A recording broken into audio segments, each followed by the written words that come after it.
Hello दोस्तों, स्वागत है आप सभी का हमारे online channel Aaradhya RAS academy में। दोस्तों, पूरे भारतवर्ष में जितनी भी प्रतियोगी परीक्षाएं आयोजित होती है उन सभी प्रतियोगी परीक्षाओं के लिए पॉलिटिकल साइंस के टॉपिक वाइज टॉप इंपोर्टेंट प्रश्नों की सीरीज स्टार्ट की गई थी, जिसमें अपने पॉलिटिकल साइंस के दोस्तों 32 चैप्टर हैं वो कंप्लीट हो चुके हैं। आज अपना इसमें 33वां नंबर का चैप्टर है और 33वें नंबर की ही क्लास है। दोस्तों, आज अपना टॉपिक है राजनीतिक दल। तो दोस्तों, राजनीतिक दल से संबंधित आज मैं आपके लिए टॉप 40 प्रश्न लेके आया हूं जो आपकी प्रतियोगी परीक्षा के लिए अत्यंत महत्वपूर्ण है। दोस्तों, आराध्या आरएएस एकेडमी के यूट्यूब चैनल को सब्सक्राइब जरूर करें, बेल आइकन को दबाएं, वीडियो को लाइक और अपने दोस्तों के पास में शेयर जरूर करें। तो चलिए दोस्तों, शुरू करते हैं आज का अपना इसमें पहला प्रश्न।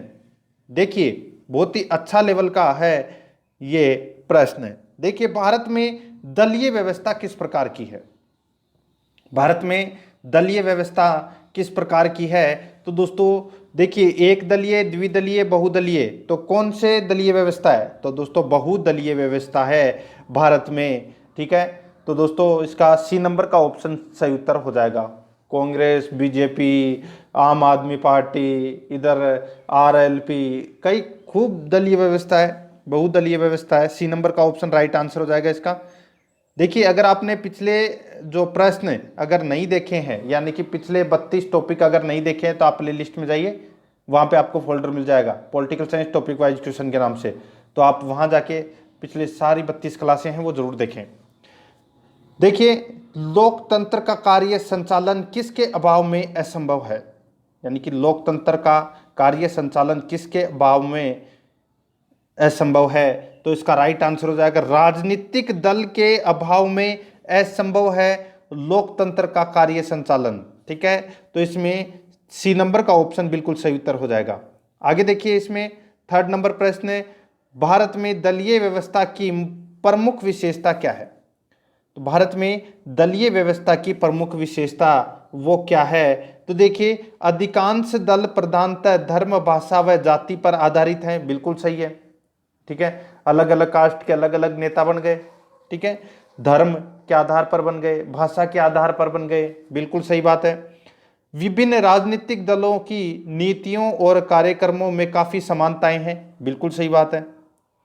तीसरा नंबर का देखिए, विभिन्न क्षेत्रीय या राज्य स्तरीय राजनीतिक दलों की भरमार है। ये भी दोस्तों इसमें बिल्कुल सही है। यानी कि इसमें तीनों कथन ही बिल्कुल सत्य है। तो इसका राइट आंसर हो जाएगा डी नंबर का ऑप्शन बिल्कुल सही उत्तर, उपरोक्त सभी। ठीक है, आगे देखिए दोस्तों, इसमें 4 नंबर का प्रश्न है, निम्नलिखित कथनों पर विचार कीजिए। यानी कि दोस्तों कथन ए और कथन आर दे रखा है, अपने को बताना है कि कौन सा इसमें सही है। देखिए, भारत में स्थायी दलीय व्यवस्था नहीं है। बिल्कुल सही बात है, भारत में स्थायी दलीय व्यवस्था है वो बिल्कुल भी नहीं है। कथन आर देखिए, राजनीतिक दलों की राजनीतिक दलों की संख्या बहुत अधिक है। बिल्कुल सही बात है, बहुत है राजनीतिक दलों की संख्या। तो यहाँ पर देखिए दोनों ही कथन है वो इसमें बिल्कुल सही उत्तर हो जाएगा इसका। तो देखिए, निम्न यहाँ पे ए और आर दोनों सही है। ठीक है, ए और आर दोनों सही है, और ए है वो आर की सही व्याख्या भी करता है। ठीक है, तो यहाँ पे अपने को सही उत्तर क्या हो जाएगा? वो है ए नंबर का ऑप्शन बिल्कुल सही उत्तर, दोनों ही सही है इसमें। आगे देखिए, कम से कम कितने राज्यों में राज्य स्तरीय पार्टी की हैसियत रखने वाली राजनीतिक दल को राष्ट्रीय पार्टी की मान्यता दी जाती है? अच्छा प्रश्न है कि कम से कम कितने राज्यों में राज्य स्तरीय पार्टी की हैसियत रखने वाली राजनीतिक दल को राष्ट्रीय पार्टी का दर्जा दिया जाता है या मान्यता दी जाती है? तो दोस्तों कम से कम कितने राज्यों में? तो 4 राज्यों में दोस्तों राजनीतिक दल होना चाहिए राज्य स्तरीय पार्टी का। ठीक है, 4 राज्यों में कम से कम। तो इसमें सी नंबर का ऑप्शन बिल्कुल सही उत्तर हो जाएगा। 6 नंबर प्रश्न है, किसी राजनीतिक दल को राष्ट्रीय दल अथवा प्रादेशिक दल के रूप में मान्यता कौन देता है? अच्छा प्रश्न है, किसी राजनीतिक दल को राष्ट्रीय दल और प्रादेशिक दल के रूप में मान्यता कौन देता है? तो ये देता है दोस्तों निर्वाचन आयोग। कौन देता है? निर्वाचन आयोग। सी नंबर का ऑप्शन बिल्कुल सही उत्तर हो जाएगा। 7 नंबर का प्रश्न है, किसी राजनीतिक दल का राष्ट्रीय दल के रूप में मान्यता कब दी जाती है? किसी राजनीतिक दल का राष्ट्रीय दल के रूप में मान्यता कब दी जाती है? जब उसे 4 या अधिक राज्यों में राज्य स्तरीय राजनीतिक दल के रूप में मान्यता दी गई हो, तब उसे राष्ट्रीय दल की मान्यता दी जाती है। तो इसका राइट आंसर सी नंबर का ऑप्शन बिल्कुल सही उत्तर हो जाएगा।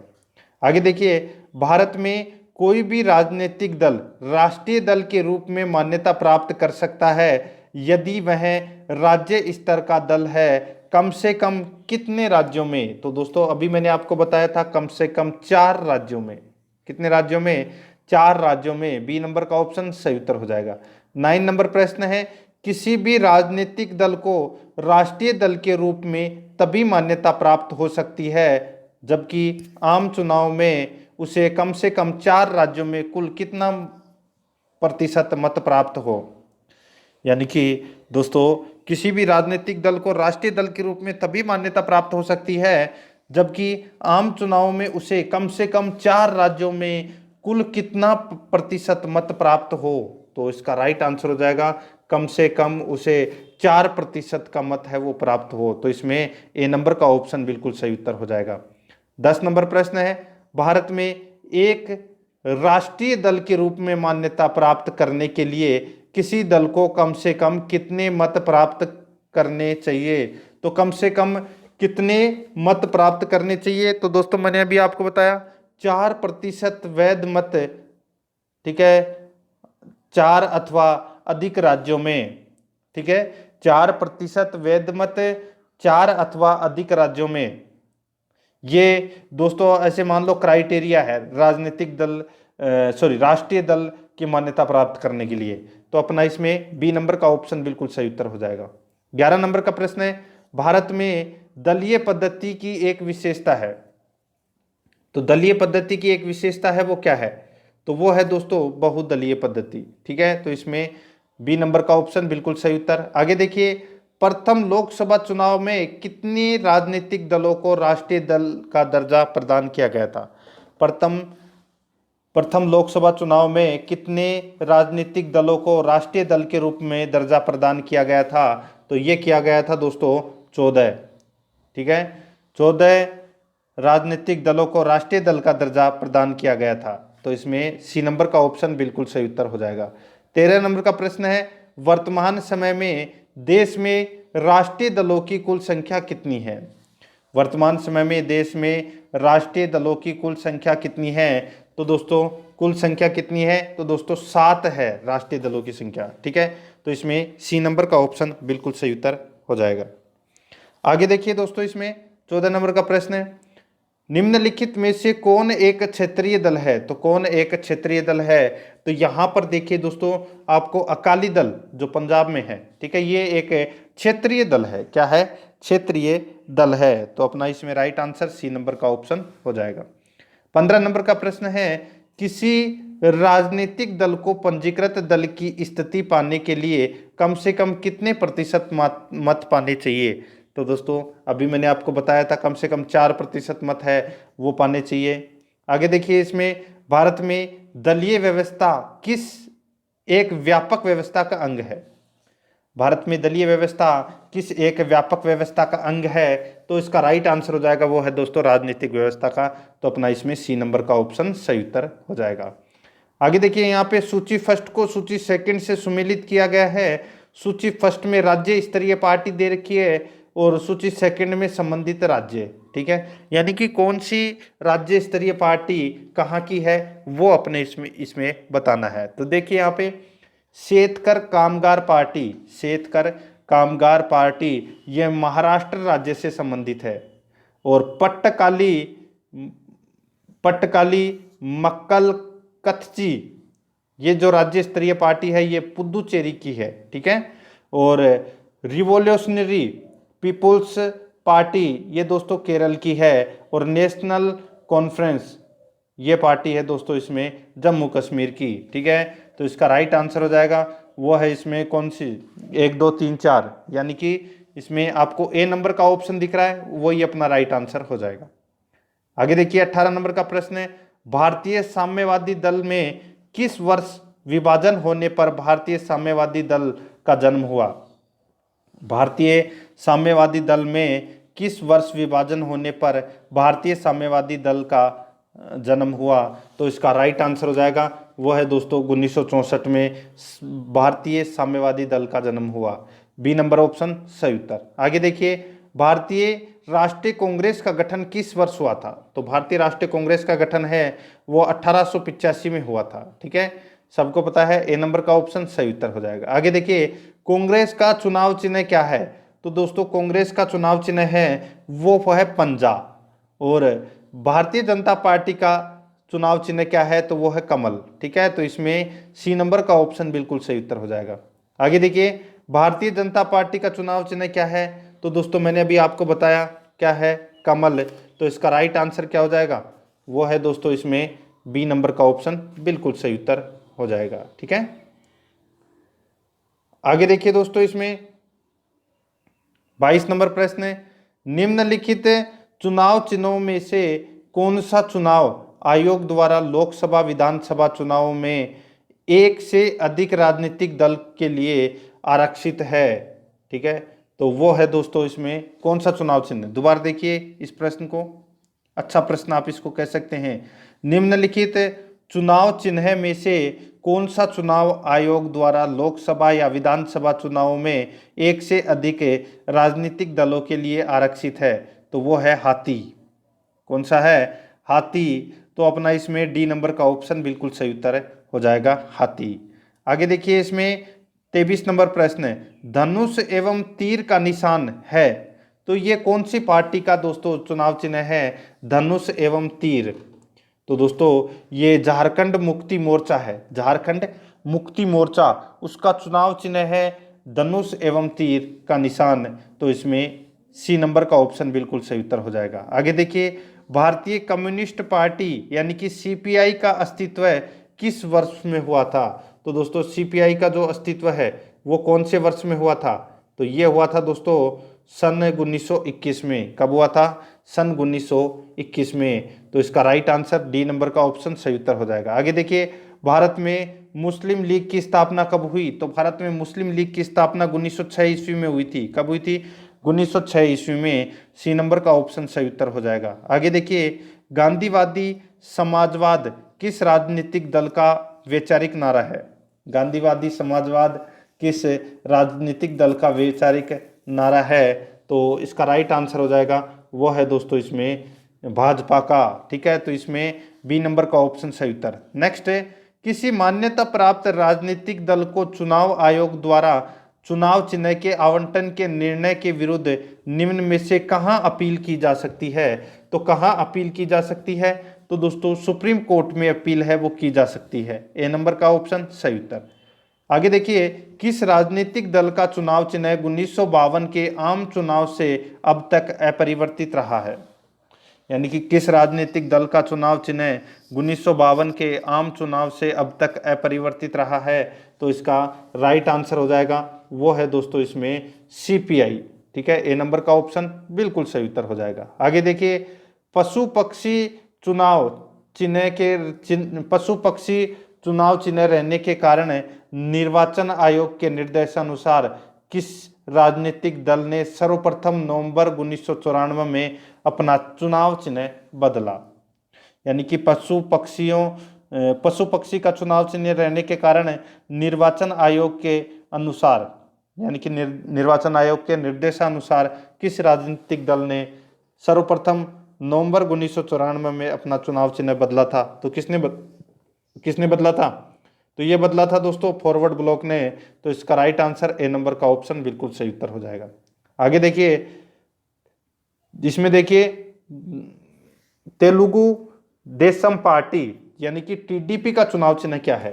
तो टीडीपी का चुनाव चिन्ह है वो क्या है दोस्तों? वो है साइकिल। ठीक है, तो इसमें बी नंबर का ऑप्शन बिल्कुल सही उत्तर। नेक्स्ट है, निम्नलिखित में से कौन सा या कौन से राजनीतिक दल राष्ट्रीय राजनीतिक दल हैं? ठीक है, यानी कि कौन सा राजनीतिक दल है वो राष्ट्रीय राजनीतिक दल है? तो यहां पे देखिए कौन कौन से हैं वो। तो देखिए दोस्तों, इसमें मुस्लिम लीग, रिवोल्यूशनरी सोसाइटी पार्टी, इसमें से दोस्तों कोई से भी राजनीतिक दल है वो नहीं है। ठीक है, कोई से भी नहीं है इनमें से। तो इसका राइट आंसर क्या हो जाएगा? वो है इनमें यानी कि कोई भी नहीं है, वो राष्ट्रीय दल नहीं है। ठीक है, वर्तमान में। तो डी नंबर ऑप्शन सही उत्तर हो जाएगा। आगे देखिए, निम्नलिखित में से 1999 में किसके विघटन से राष्ट्रवादी कांग्रेस पार्टी का गठन हुआ? तो 1999 में किसके विघटन से राष्ट्रवादी कांग्रेस पार्टी का गठन हुआ? तो दोस्तों इसका राइट आंसर क्या हो जाएगा? तो वो है दोस्तों इसमें कांग्रेस पार्टी के विघटन से राष्ट्रवादी पार्टी का गठन हुआ। तो इसमें राष्ट्रवादी कांग्रेस पार्टी का गठन हुआ। बी नंबर ऑप्शन सही उत्तर। आगे देखिए, निम्न में से कौन सा दल न तो मान्यता प्राप्त राष्ट्रीय दल है और न ही मध्य प्रदेश राज्य के लिए मान्यता प्राप्त है? तो वो कौन सा है? तो वो है दोस्तों इसमें कौन सा? तो गोंडवाना तंत्र पार्टी, गोंडवाना तंत्र पार्टी। तो इसमें सी नंबर का ऑप्शन बिल्कुल सही उत्तर हो जाएगा। 34 नंबर प्रश्न है, निम्नलिखित में से कौन सा क्षेत्रीय राजनीतिक दल है? तो कौन सा क्षेत्रीय राजनीतिक दल है? तो वो है दोस्तों अकाली दल। कौन सा है? अकाली दल। ये दोस्तों क्षेत्रीय राजनीतिक दल है। डी नंबर का ऑप्शन बिल्कुल सही उत्तर हो जाएगा। आगे देखिए, भारतीय जनता पार्टी के गठन के पश्चात इसके प्रथम अध्यक्ष कौन थे? भारतीय जनता पार्टी के गठन के पश्चात इसके प्रथम अध्यक्ष कौन थे? तो दोस्तों इसके प्रथम अध्यक्ष थे कौन? तो AB वाजपेयी, यानी कि अटल बिहारी वाजपेयी। तो इसके राइट आंसर क्या हो जाएगा? ए नंबर का ऑप्शन बिल्कुल सही उत्तर। नेक्स्ट आगे देखिए, दल विहीन लोकतंत्र के पक्ष में कौन था? दल विहीन लोकतंत्र के पक्ष में कौन था? तो दोस्तों कौन था? तो वो है जयप्रकाश नारायण। जयप्रकाश नारायण है, ये दल विहीन लोकतंत्र के पक्ष में था। तो इसमें ए नंबर का ऑप्शन सही उत्तर। नेक्स्ट है, राजनीतिक दल निम्न में से किसके लिए जरूरी है? तो राजनीतिक दल निम्न में से किसके लिए जरूरी है? तो दोस्तों लोकतंत्र के लिए जरूरी है। तो इसमें सी नंबर का ऑप्शन सही उत्तर हो जाएगा। आगे देखिए, वह भारतीय राजनीतिक दल कौन सा है जिसकी स्थापना ताशकंद में हुई थी? वह भारतीय राजनीतिक दल कौन सा है जिसकी स्थापना ताशकंद में हुई थी? तो इसका राइट आंसर हो जाएगा, वो है दोस्तों इसमें कौन सा? तो वो है भारतीय कम्युनिस्ट पार्टी। भारतीय कम्युनिस्ट पार्टी। डी नंबर का ऑप्शन बिल्कुल सही उत्तर हो जाएगा। आगे देखिए, किस राजनीतिक दल की स्थापना स्वतंत्रता से पूर्व हुई? यहाँ पे देखिए, किस राजनीतिक दल की स्थापना स्वतंत्रता से पूर्व हुई? तो वो है भारतीय साम्यवादी दल। भारतीय साम्यवादी दल की स्थापना है वो स्वतंत्रता से पूर्व हुई थी। सी नंबर का ऑप्शन सही उत्तर। नेक्स्ट है, निम्नलिखित में से किसकी स्थापना BR अम्बेडकर द्वारा की गई थी? तो BR अम्बेडकर के द्वारा दोस्तों, यानी कि भीमराव अम्बेडकर के द्वारा कौन सी पार्टी या दल की स्थापना की गई? तो वो है स्वतंत्र श्रमिक दल। स्वतंत्र श्रमिक दल की स्थापना की गई थी डॉक्टर भीमराव अम्बेडकर के द्वारा। तो इसमें डी नंबर का ऑप्शन इसका बिल्कुल सही उत्तर हो जाएगा। तो दोस्तों ये आज मैंने आपको जो पॉलिटिकल साइंस में 33वां नंबर का चैप्टर है वो मैंने आपको कंप्लीट करवा दिया। ठीक है, आज अपना टॉपिक का नाम था राजनीतिक दल, उससे संबंधित मैंने आपको टॉप 40 प्रश्न कंप्लीट करवा दिए। अगर आपने पिछले 32 टॉपिक पॉलिटिकल साइंस के अगर नहीं देखे हैं तो आप प्लेलिस्ट में जाइए, वहाँ पे आपको फोल्डर मिल जाएगा political science topic wise question के नाम से। तो आप वहाँ जाके पिछली सारी क्लासें हैं वो जरूर देखें और आराध्या आरएस एकेडमी के यूट्यूब चैनल को सब्सक्राइब जरूर करें, बेल आइकन को दबाएं, वीडियो को लाइक और अपने दोस्तों के पास में शेयर जरूर करें।